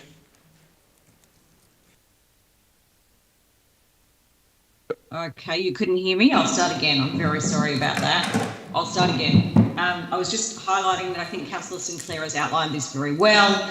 Obviously tonight the purpose of the meeting or the item before us is to put this out for community engagement over a period of 8 weeks, so December 2025 and January 2026, with this to come back to Council in early 2026. One of the things that I know a number of my councillor colleagues and myself are doing is actually having sort of pop-ups in our community. So I've got a couple of things happening on my social media page over the next couple of weeks, and I know other councillors, particularly Councillor Wilkinson and Councillor Sinclair, and probably some other councillors, Councillor Eddie Quintal is not here tonight, but we're actually out in the community deliberately talking or wanting to talk to our community about things like this. So there's great opportunities to for our local residents and their community to have their say on the formal council platforms, but they should also come along and talk to the relevant councillors about the concerns that they have. So that's a great opportunity, and I really encourage members of the community to take advantage of them. Thanks very much. Thank you, Councillor Cadwell. Any other councillor wishing to speak? If not, Councillor Sinclair in closing.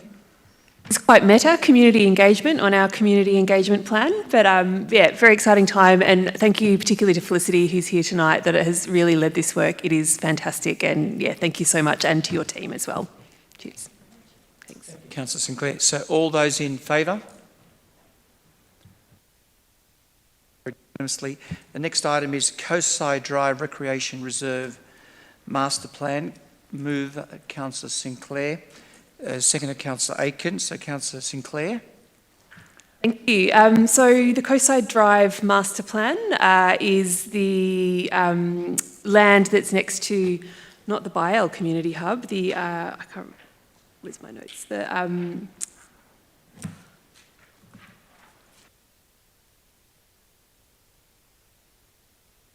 But yes, so the Coastside Drive Recreation Reserve.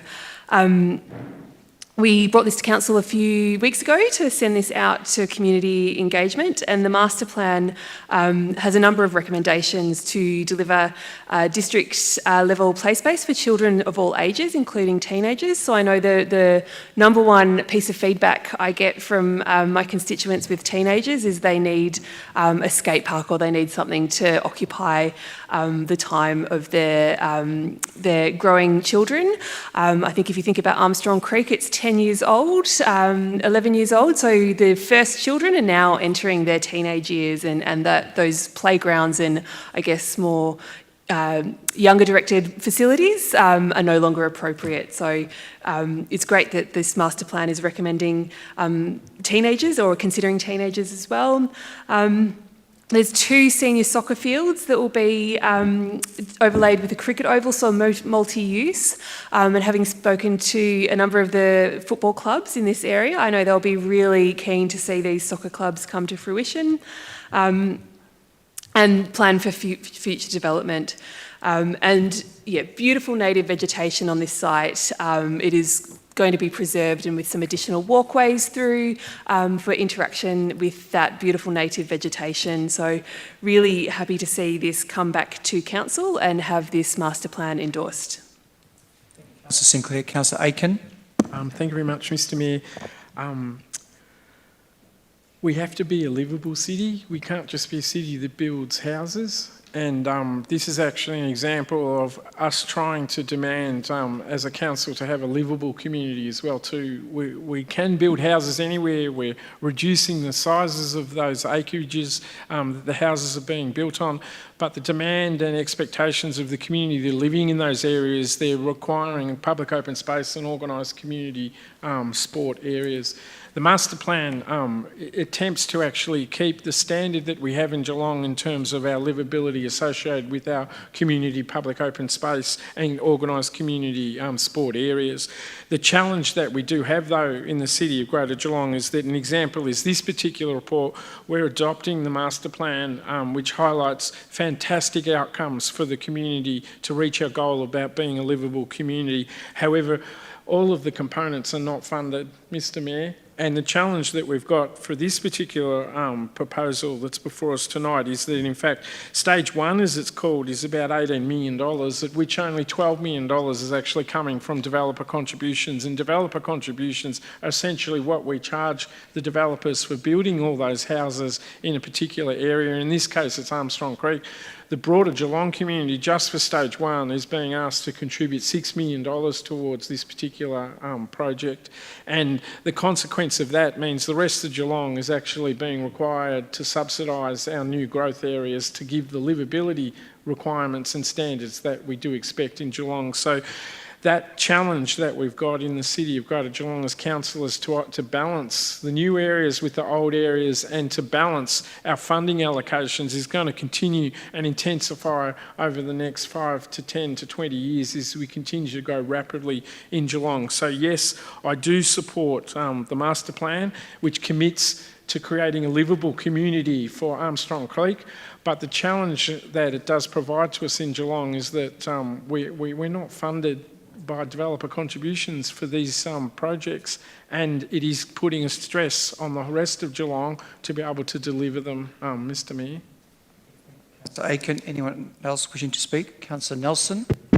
Thank you, Mr Mayor. I was just reflecting on what Councillor Wilkinson was saying, that this is a growing area just near Biala Community Hub and the primary school. I just jumped on Google Maps and it's just a paddock with the gum trees in the background. I was the ward councillor down there for 7 years, and to watch this area grow and grow and grow, it's just an amazing thing. And as I was talking about before, sporting hubs are the heart of the community, and I'm really looking forward to this one coming out of the ground. As Councillor Aiken rightly said, only 12 of the $18 million is funded, so there's a state election coming around the corner, so hopefully both sides will put their hands in their pockets and fund the rest of stage one, and we'll go from there. Thanks, Mr Mayor. Councillor Nelson. Any other councillor wishing to speak? Councillor Wilkinson. Thank you. Acknowledging Councillor Aiken's comments, and I think that the Mayor has referred to the growing pains that Geelong experiences, the amazing success, and yet the challenge of being able to manage that. But as you said, it is about livability, and we need a master plan in order to be able to build and create this incredible and important essential infrastructure for the people of Geelong. So I endorse this master plan. Councillor Wilkinson. Anyone else wishing to make comment? If not, we go back to Councillor Sinclair to close. Thank you. In endorsing this master plan, it now gives us the piece of collateral that we can use to go out to funders and to places like the state government to ask for help closing that $6 million gap. There is significant investment that we will be making, but we can also look to creative solutions, and there's an example on that site. Councillor Nelson, that map or that picture you saw is probably a few weeks outdated because we've actually started building that hub now, and that's on site. So it was an empty paddock a few weeks ago, but we're now seeing the school take shape and the community hub take shape, and the work to secure that community hub, we actually changed the model and used some prefab, more economical buildings. So we actually reduced the cost to the community to deliver that work. So I'm really glad that we'll have this master plan and be able to go out and lobby for additional funding housing and be creative and see if there are better ways to do it and bring down that cost as well. So put that to the vote. All those in favour? Carried unanimously. The next item, Councillor Delegation Korea Foundation Invitation Program. Councillor Katos moves. Seconded Councillor Aiken. Councillor Katos. Thank you, Mr Mayor. The City has received a formal invitation from the Korean Consul General in Melbourne, Mr Jin Kwan-oh, hopefully I've pronounced that correctly, to nominate a councillor to participate in the Korea Foundation's invitation program for distinguished guests. Now, it is proposed that Councillor Sullivan represents the City of Greater Geelong as the delegate, this is basically Councillor Sullivan, when he was Mayor, had a very good relationship with Korea and actually visited Korea from memory. That's correct, Councillor Sullivan? Yes, he did visit Korea as Mayor.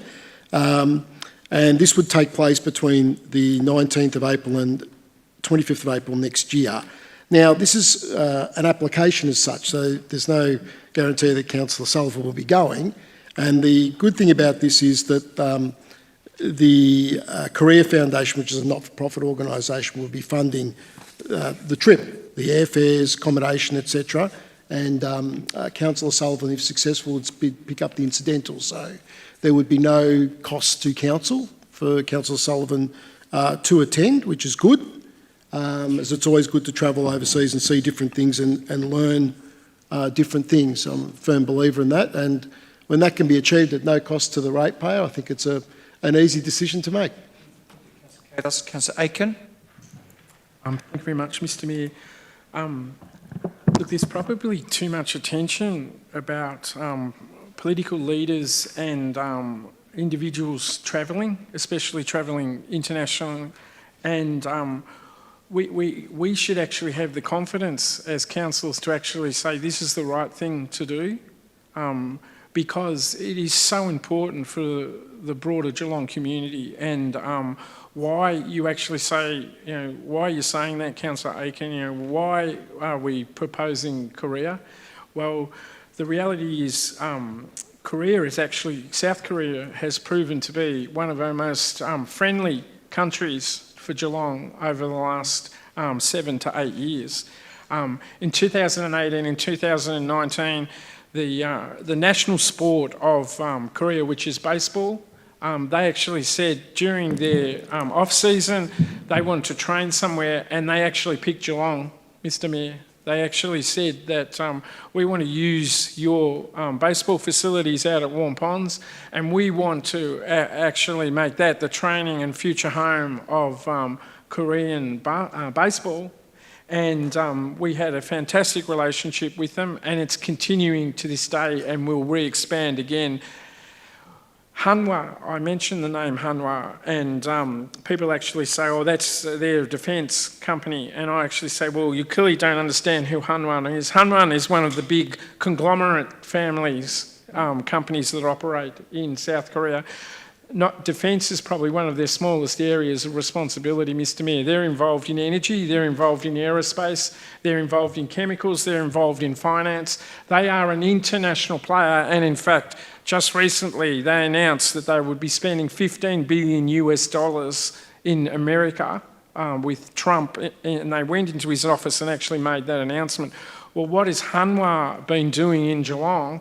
Well, Hanwha has actually committed, and they've already spent $170 million out at Avalon, Mr Mayor, and that's associated with a particular defence project that they have, and that project alone is guaranteed to have 1,800 positions of employment for the Geelong community. That is actually why it is so important for actually understand cultural responsibilities and diplomatic responsibilities and travel as political leaders and also as leaders of the community. The South Koreans, when you actually go and understand their culture, they actually are based on face-to-face, Mr Mayor. Their culture is actually based on shaking a hand, is actually meeting in person and showing them respect.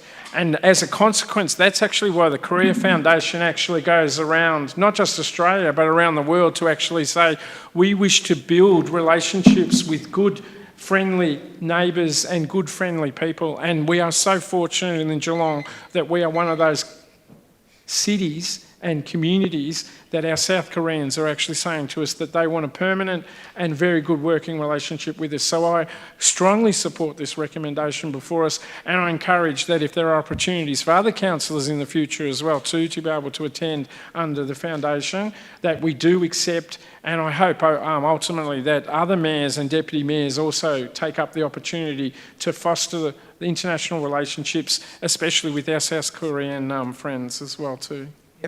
Thank you, Councillor Aiken. Any other councillor wishing to speak? If not, Councillor Katos to close. Nothing further, Mr Mayor. All right, so we put that to the vote. All those in favour? Unanimously. The next item is the council meeting schedule dates for 2026. Mover Councillor Aiken, seconder Councillor Burson. Councillor Aiken. Mr Mayor, this is a procedural motion where we're identifying our meetings scheduled for 2026, but importantly, meeting locations, dates and times can be changed in consultation between the Mayor and the Chief Executive Officer. I can assure the community, even though it says every meeting next year is going to be held in the City of Greater Geelong, we are having immense discussions as a council group that the centralised delivery of democracy does not reflect the diversity or the expectations of the City of Greater Geelong. We understand that Geelong is greater than just the CBD, and as a consequence we have challenged both the Mayor and the CEO that we would at least like to have 3 off-site meetings next year to reflect that we are the City of Greater Geelong, and we have clearly stated we wish one of those to be in the north, whether it's in my beloved Norlane or Corio, or it's in Councillor Burson's Lara. We have requested that. We've also requested to reflect the significant growth that's occurring in the Armstrong Creek area, that we would like something in either Armstrong Creek or Mount Dunedin if it can be. And we should never forget about our beloved Bellarine Peninsula. The reality is that is the community that has the least interest in urbanised Geelong and has the most passion for the area in which they live in. We have said that we should at least hold one meeting within the boundaries of the Bellarine community, and I look forward to that actually occurring next year, Mr Mayor. Aiken, Councillor Burson. Nothing further? To follow, isn't it? All right. Any other councillor wishing to speak? Councillor Nelson. Thank you, Mr Mayor. I wasn't going to speak, but I've been spurred on by Councillor Aiken's enthusiasm. In the past, we've certainly gone out to communities such as Norlane. We had a barbecue out in Norlane, and that was attended by close to 100 people, which was really good to see, getting the community to come in. We've also been down to Ocean Grove at the Surf Club, and that's a good venue down there at the Surf Club. They've got AV equipment down there, so that would be cheaper. I know there's a concern that it would cost funds, but I think we can get it done. I think we should get it done. And the last place is Armstrong Creek. I think going down to Armstrong Creek will show the community who we are, because I know how busy they are with their families. There's a lot of young families down there. I think going down to Armstrong Creek would also be a good initiative to do. Thanks, Mr Mayor. Thank you very much, Councillor Nelson. Any other councillor wishing to speak? If not, back to you, Councillor Aiken, to close. So put that to the vote. Those in favour? Carried unanimously. Financial performance report for the year to date ended 30 September 2025. Mover Councillor Katos and seconder Councillor Aiken. So Councillor Katos. Thank you, Mr Mayor. So the report before us this evening is for the first 3 months of this financial year to the end of September, but also gives us our projections out for the rest of the financial year 26. So there's a few things in there. The operating result as of the end of September is a surplus of $785,000, but probably of some concern, but mainly due to asset revaluations and depreciation. The forecast position is a deficit of $5.9 million. I beg your pardon, $5.9 million. So a bit of work to be done there to rein that in, make sure we end up in surplus, but our assets were revalued and they went up, so depreciation went up, unfortunately. And we also got a lot of new assets coming online, which is problematic in that sense. But as far as financial indicators go, the capital projects delivery was at 85.32%. The working capital 1.9, which is good. And pleasingly, the indebtedness ratio, which I think I say in every one of these, is continuing to fall. So we're down to 46%. This time last year we were at just over 60. So that's a drop of 14% in 12 months, which is headed in the right direction, as we do need to, in the future, have the capacity to borrow. So making some tougher decisions now last year is certainly starting to bear fruit as far as the council's debt goes. But with that, it's a fairly fulsome report. I encourage everyone to have a read through it. But it is a bit boring accounting speak, some of it. No offence to Troy Edwards with that. But unfortunately, accounting is always... people sort of glaze over and roll their eyes when it comes to accounting. It can be a bit the most thrilling subject matter, but very necessary, as we've got to have our budgets and we've got to be accountable for the budgets that we present to the community. So with that, happy to commend this report to the chamber. Councillor Katos, Councillor Aitken.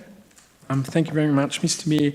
Look, the financial result for the first quarter of September 2025 lays bare the challenge that nearly every local government has in Victoria, not just Victoria, but around Australia as well too. The reality is that we're constantly finding that we have challenges to the budget position and also the responses that we make as well too. I mean, examples in this financial report, actually, Councillor Katos has mentioned a few of them, but just to emphasise again, like the closure of the North Geelong transfer station cost us $500,000 in revenue that would have been brought in to actually help subsidise our costs. That is at a cost to the council with the closure of that facility as well too. Even though we have a beautiful little boutique version of that that's now open in Slevin Street, and I encourage the community to go and use that if they can. Interestingly, our supplementary rates are down by nearly $700,000 as well too, which is the first time in a number of years that we've actually encountered that in the city of Greater Geelong. So that means the estimates of our new rates coming on board has been less than what we anticipated as well too. And even our family daycare services have actually seen a $350,000 reduction in their income as well too. So there's some red flags that are starting to come out in our finances just after the first 3 months of the year, and it is putting the organisation under a challenge to actually try to address them and look at them as well too. But of course, our overall financial position is relatively healthy, but it's not sustainable. And the reason why it's healthy is because we've actually got underspend in our capital. So that's assisted us with our level of cash that we have. We've actually got more cash in the bank because we've spent less in terms of capital. And it also has assisted us with the return that we're getting from our investment and need for borrowings because of the underspend of that capital. It is not sustainable to continue to underspend in your capital area. You can do it for a few years, but it will start to impact on the level of maintenance. It will start to impact on the community's expectations about what councils are delivering. So we do have a challenge there financially as an organisation. Yes, it's giving us a benefit in the first 3 months of this year and probably will give us a benefit for the full 12 months of this financial year, but we do have to right-size our capital expenditure and also meet the community's expectations and also our own expectations of councillors about what we can afford and what we can deliver and what does financially sustainability really mean for the City of Greater Geelong and for local government in particular around Victoria in Australia. Councillor Aitken, any other councillor wishing to speak? Not Councillor Katos to close. Nothing further, Mr Mayor. So we'll put that to the vote. All those in favour? Carried unanimously. The proposed road discontinuance and transfer of land, part at Purrumbete Avenue, Manifold Heights. Mover Councillor Aitken, Seconded Councillor Sullivan. So Councillor Aiken. Mr Mayor, you're probably actually asking why does Councillor Aiken, who comes from the northern suburbs, have a knowledge and interest about Manifold Heights? Well, in fact, I can remember as a young school person who went to Carrara Primary School, we actually used to go to Manifold Heights to do performing arts there, Mr Mayor, because they had a fantastic, Department of Education had a fantastic performing arts facility at Manifold Primary School. And what is actually being proposed tonight is to consolidate the school site. So we're actually proposing to sell Purrumbete Avenue and close it off and sell it to the Department of Education so they can consolidate the school site that exists over multiple areas of there. It will not impact on the access to the residents that actually live in that particular area, Mr Mayor, but what it will do, it will improve the capacity of Manifold Primary School to actually have a safer and better coordination between all of its infrastructure that exists in that particular area. So this is actually a good win-win where council is actually responding to longer term community need, which in this case is the Department of Education and our community that actually lives at that site location. Sullivan? Nothing further to add, Mr Mayor. Any other councillor wishing to speak on the matter? If not, back to you, Councillor Aiken. Nothing further, Mr Mayor. So we'll put that to the vote. All those in favour? Unanimously, then the amendment C472GGE Leopold Sub-Regional Activity Centre expansion at 92 to 100 Melaleuca Road, Leopold. Mover is Councillor Sullivan and second Councillor Wilkinson. So Councillor Sullivan. Thank you very much, Mr Mayor. Amendment C472GGEE is a broadly supported policy. It's been around for a long time. It first appeared in the Leopold Structure Plan, then the Bellarine Peninsula Statement of Planning Policy, and the City of Greater Geelong Retail Strategy 2020 to 2036 as well. This is a designated area for this sort of growth and expansion. It is well placed. It doesn't infringe on any other community use. It is a well-utilised shopping precinct as it currently stands right now, being ideally located as a sort of gateway to the Bellarine. And having been on the cards for quite a period of time, but the community is very comfortable with this expansion, and I've just support the motion. Councillor Sullivan. Councillor Wilkinson. Thank you. Yes, and as Councillor Sullivan said, it's been broadly well supported by policy, and it's defined as an activity centre by the City of Greater Geelong and supported under the retail strategy. So I support the ward councillor, Councillor Sullivan, who knows this area well, and the community within it, and second this motion. Councillor Wilkinson. Any other councillor wishing to speak? If not, Councillor Sullivan to close. Nothing further, Mr Mayor. So we'll put that to the vote. All those in favour? Carried unanimously. The next item is amendment. Oh yes, Councillor. Oh yes, sorry. Amendment C433GGE Paddington Street Urban Design Frameworks consideration of submissions. Mover Councillor Sullivan, seconder Councillor Burson. So Councillor Sullivan. Mr Mayor, as you stated, this is for the consideration of submissions for this amendment. The Paddington Street and Gordon Avenue Urban Design Framework 2024 was adopted on December 2021. There's a public exhibition undertaken in July of this year, closed in September this year as well. We received a total of 51 submissions covering up to 10 topics.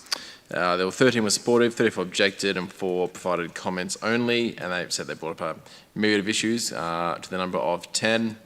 In accordance with the Planning and Environment Act of 1987, Council will now, having considered all submissions to the amendment,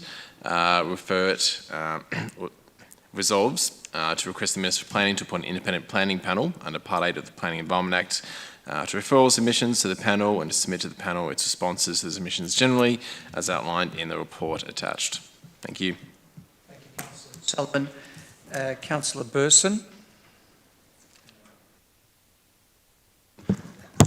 reiterate what Councillor Sullivan said. Nothing further. Further? Any other councillor wishing to comment? Councillor Aiken. Yeah, look, I wasn't going to say anything, but it does deserve more respect than just one councillor speaking.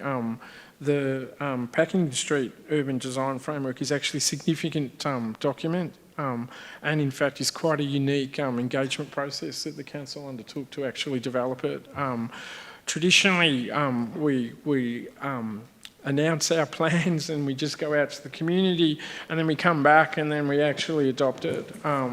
What actually happened with this particular urban design framework was there was significant community opposition to what council was attempting to do, and as a consequence, the council with the planning officers actually established quite a unique framework of which how to engage with the community and also give the community confidence to actually establish trust in the process and actually have confidence that they will be heard.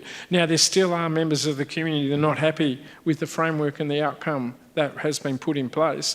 But what has occurred was that a unique and new engagement process was developed by the City of Greater Geelong, which has been looked at by other jurisdictions throughout Victoria to actually see how you can better and deliberately engage with your community when you actually are undertaking a planning process. So I want to give respect to the officers that actually did help develop that process and develop the framework that we have in place here tonight.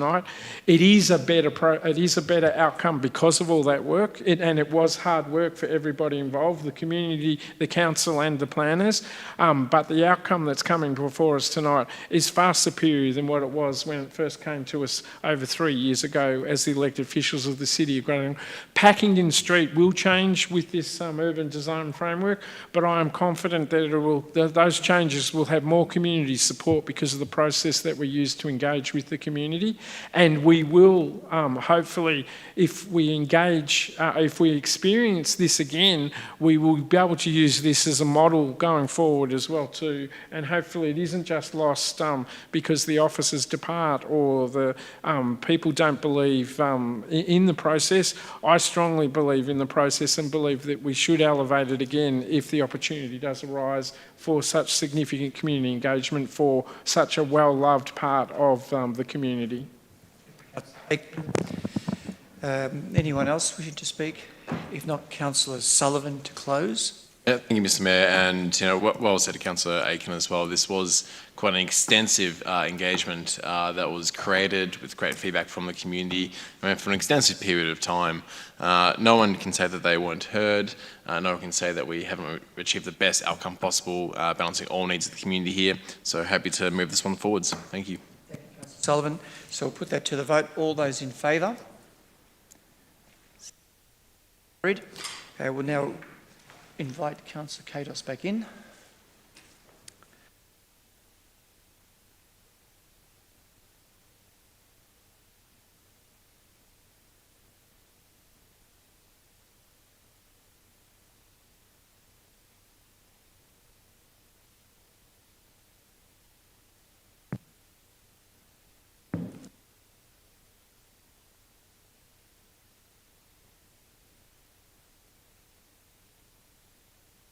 Move to item plant hire services. I have a mover, Councillor Sullivan, to move. Seconder, Councillor Story. So, Councillor Sullivan. Thank you, Mr. Mayor. Plant hire service, it's a bit procedural, but incredibly vital. The team, procurement and strategic sourcing team, administered an open tender process on behalf of the City Works team. It was fully detailed, all criteria was met and all due diligence was undertaken, and we have preferred suppliers and confidential there in the attachment. Thank you. Councillor Story. Thank you, Mr. Mayor. This process will produce flexibility and agility within the team and will provide a significant operational and financial benefit for the city. So I support the motion. Councillor Story. Any other councillor wishing to speak? If not, Councillor Sullivan to close. Nothing further, Mr. Mayor. So we'll put that to the vote. All those in favour?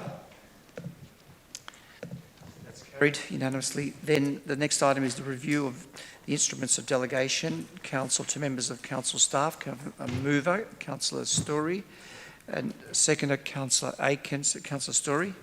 Thank you, Mr Mayor. Again, a somewhat procedural and perhaps mechanical motion.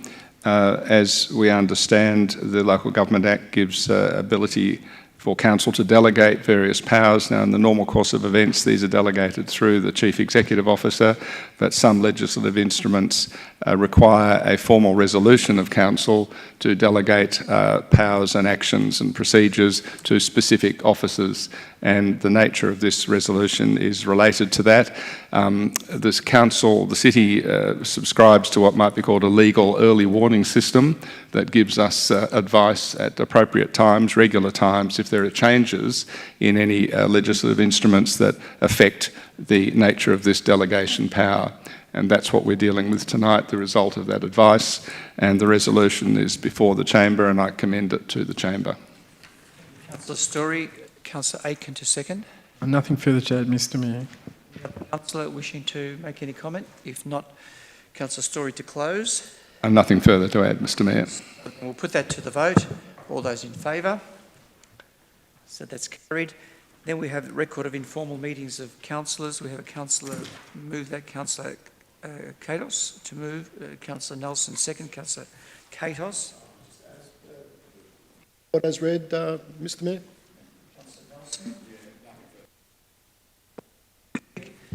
If not, we'll put it to closing. Nothing, no, Mr Mayor. So we'll put that to the vote. All those in favour? So that's carried unanimously. We then have a number of items to move to confidentials, CEO employment remuneration matter. May I please have a mover and a second to consider this matter in confidential? Councillor Katos, Councillor Sinclair. All those in favour? The next item, appointment of independent member to the Audit Risk Committee. Again, can I have a mover and seconder to that? Councillor Burson, Councillor Aiken. So we'll put that to the vote. All those in favour? That's all those in favour?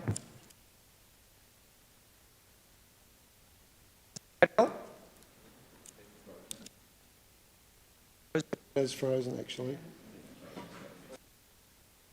Then we have a majority, so I think we're right. Certainly majority, so we'll move that.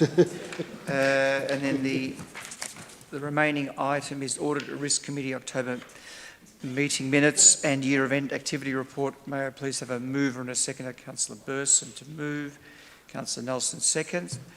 So all those in favour? So again, Councillor Cadwell is frozen, but the rest have voted in favour. So we'll close the meeting now to the public so that we can prepare to discuss those matters in conference. Gallery, for your attendance.